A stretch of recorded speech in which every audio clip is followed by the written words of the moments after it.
A scandal that won't stop growing. Minnesota is facing one of the most serious fraud controversies in its history, and the situation appears to be worsening by the day. What initially began as isolated investigations has now ballooned into what prosecutors are calling a systemic failure, one that may have cost taxpayers billions of dollars.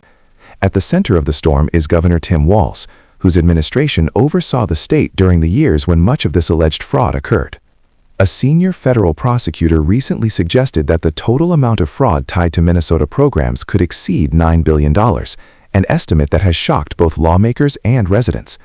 This revelation came alongside the announcement of 6 new federal indictments and 1 guilty plea, signaling that investigators are far from finished. Federal agents also executed a search warrant at Ultimate Home Health Services, a home care agency now accused of abusing public assistance programs. Authorities allege that the organization exploited gaps in oversight, billing the state for services that were never provided or grossly exaggerated. During a press briefing, the U.S. Attorney for Minnesota described the scale of the fraud as staggering, emphasizing that this isn't just a financial issue. According to prosecutors, the damage goes far beyond lost money. It has undermined public trust in state institutions and raised uncomfortable questions about how easily the system was manipulated. Investigators also revealed cases involving what they described as fraud tourists, individuals who allegedly traveled to Minnesota after being told that state assistance programs were easy to exploit. In court documents, one defendant reportedly said they were advised that Minnesota offered good opportunities to make money through public benefits. As public outrage grows, Governor Walz has attempted to strike a balance between accepting responsibility and redirecting blame. In recent remarks, he acknowledged that the issue occurred during his tenure, stating that he is accountable and committed to fixing the problem. However, critics argue that his message has been undercut by repeated efforts to deflect attention towards national politics and federal leadership. Some observers were particularly frustrated by comments suggesting that Minnesota is being unfairly targeted by federal authorities. Critics counter that law enforcement scrutiny is not persecution. It's a natural response when billions of taxpayer dollars appear to have vanished. Adding to the controversy is the timeline. Walz became governor in 2018, the same year prosecutors say the fraud began accelerating. If even a fraction of the estimated losses are confirmed, it would represent a significant percentage of Minnesota's annual budget, raising the question of how such massive losses went undetected for so long. Supporters of the governor argue that the fraud involves sophisticated networks and deception, making detection difficult. Opponents respond that oversight failures of this scale point to deeper structural problems within the administration. As Minnesotans demand answers, one question continues to dominate the conversation. How did this happen, and who will ultimately be held responsible? Coming up next, we break down where the money allegedly went and why taxpayers may never see it again. Where did the money go, and can it ever come back?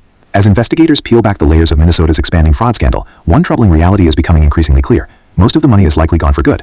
Unlike a budgeting error or accounting mistake, fraud on this scale often leaves taxpayers with no path to recovery.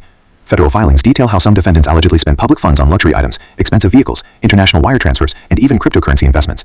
In one case, authorities claim a suspect moved large sums into digital assets before leaving the country altogether. This has intensified anger among Minnesota residents who already feel squeezed by rising taxes, inflation, and cost of living pressures. Many are asking a simple but painful question: if we paid into the system, why are we the ones left holding the loss? Legal experts explain that even successful prosecutions don't guarantee restitution. If funds have been spent, hidden, or transferred overseas, recovering them becomes extremely difficult. That means taxpayers may never be reimbursed, even if convictions are secured. Critics argue this reality makes government accountability even more critical. If billions of dollars can disappear without triggering immediate alarms, they say, then oversight mechanisms have clearly failed. And when oversight fails, trust erodes. Governor Walz has pointed to new audits and reviews launched in recent years, including an independent audit examining 14 state programs. While supporters see this as a sign of corrective action, skeptics argue it came far too late, years after red flags should have been raised. Political opponents also question why the issue didn't become a major public concern until federal investigators stepped in. They argue that leadership means catching problems early, not reacting after national authorities intervene. Another dimension of the scandal involves allegations that concerns about discrimination or bias may have slowed earlier investigations. According to reports, some officials fear that increased scrutiny could be framed as targeting specific communities. Critics argue that fraud investigations should be based on evidence alone, not halted by political sensitivities. The controversy has also reignited debates over federal and state program design. Minnesota's programs, like many across the country, rely on trust-based models intended to deliver aid quickly. But critics warn that speed without verification creates vulnerabilities that bad actors can exploit. Some analysts now warn that Minnesota may not be unique. Because many programs involve federal matching funds, losses in one state can affect taxpayers nationwide. This is prompting calls for broader reviews of similar programs across the U.S. The central frustration remains unresolved. Who pays the price when the system fails? So far, the answer appears to be the same people who always do: working families who followed the rules and trusted the government to safeguard their money.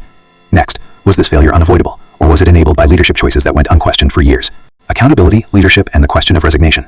As the scope of Minnesota's fraud scandal becomes clear, pressure is mounting on Governor Tim Walz to explain not just what happened, but why it went unnoticed for so long. While he has acknowledged responsibility, critics argue that accountability requires more than words. In public statements, Walz has said the fraud occurred on his watch, and that he intends to fix the problem. However, political analysts note that accepting responsibility typically involves consequences, not just corrective plans.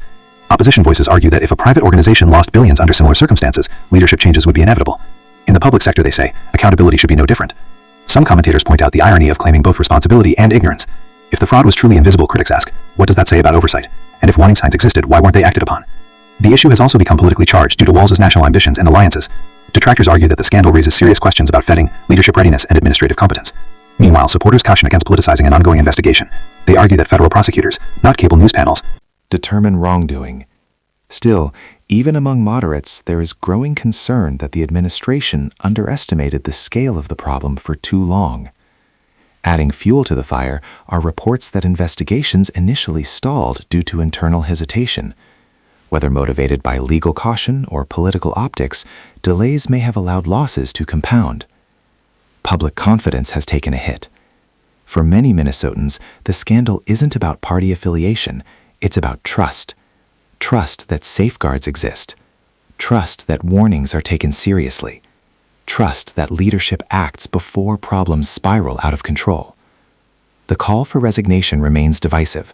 Some see it as necessary to restore confidence, others view it as premature.